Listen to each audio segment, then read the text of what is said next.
सेना दिवस भारत में हर वर्ष 15 जनवरी को लेफ्टिनेंट जनरल के.एम. करियप्पा के भारतीय थल सेना के शीर्ष कमांडर का पदभार ग्रहण करने के उपलक्ष्य में मनाया जाता है।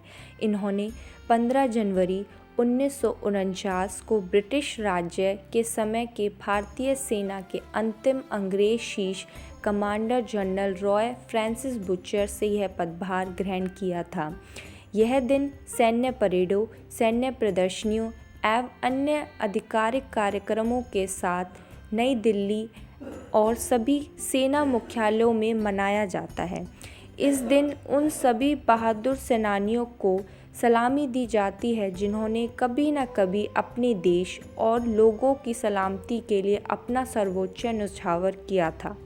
15 अगस्त 1947 को जब भारत स्वतंत्र हुआ तो देश भर में व्यापक दंगे फसादों और शरणार्थियों के आवागमन के कारण उथल-पुथल का माहौल था, जिस कारण कई प्रशासनिक समस्याएं पैदा होने लगीं और फिर स्थिति को नियंत्रण करने के लिए सेना को आगे आना पड़ा।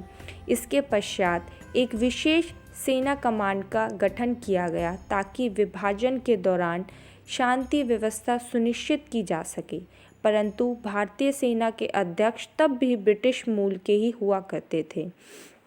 15 जनवरी 1949 को फील्ड मार्शल के.एम. करियप्पा स्वतंत्र भारत के पहले सेना प्रमुख बने थे। उस समय भारतीय सेना में लगभग 2 लाख सैनिक थे। उनके पहले यह पद commander general Roy Francis butcher के पास था।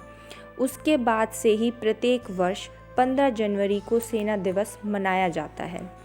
इस दिन सभी मंत्री और विभिन्न अधिकारी नई दिल्ली के अमर जवान ज्योति पर इकट्ठा होते हैं ताकि उन सैनिकों को विशेष श्रद्धांजलि दी जा सके जिन्होंने हमारी जान बचाने के लिए अपने प्राणों का बलिदान दिया था।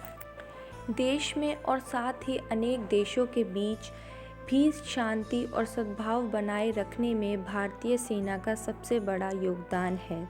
भारत के पास सैनिकों की संख्या 13.50 लाख से ज़्यादा है। यह वह सैनिक हैं जो अपनी ड्यूटी पर सक्रिय हैं। इसके अलावा भारतीय सेना में करीब 21 लाख सैनिक रिजर्व में रखे हैं। इस हिसाब से देखा जाए तो भारतीय सेना के पास कुल 34.50 से ज़्यादा जवान हैं। इतनी शक्ति होने के बावजूद भारतीय सेना के इतिहास में ऐसे कई मामले सामने आए हैं जहां इन्होंने अन्य देशों को अपनी स्वतंत्रता की रक्षा करने के लिए मदद की है। हम सभी भारतीय सेना की प्रकृति को जानते हैं कि दुनिया की सबसे मजबूत सेनाओं में से एक है और इसका एक नरम पक्ष भी है जहां यह हमेशा दूसरों की मदद के लिए तैयार है।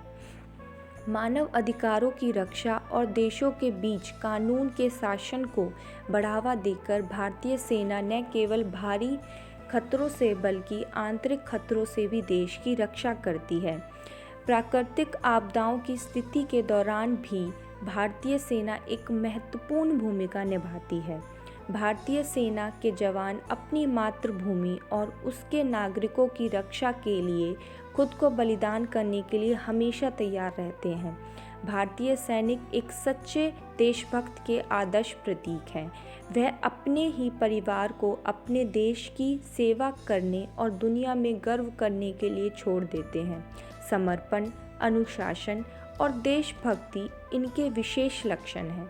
कोई भी सैनिक सीमा पर अपनी ड्यूटी करने से दूर नहीं रह सकता। हम सभी को इनके प्रयासों की प्रशंसा करनी चाहिए और सीखना चाहिए कि एक सच्चा देशभक्त कैसा दिखता है।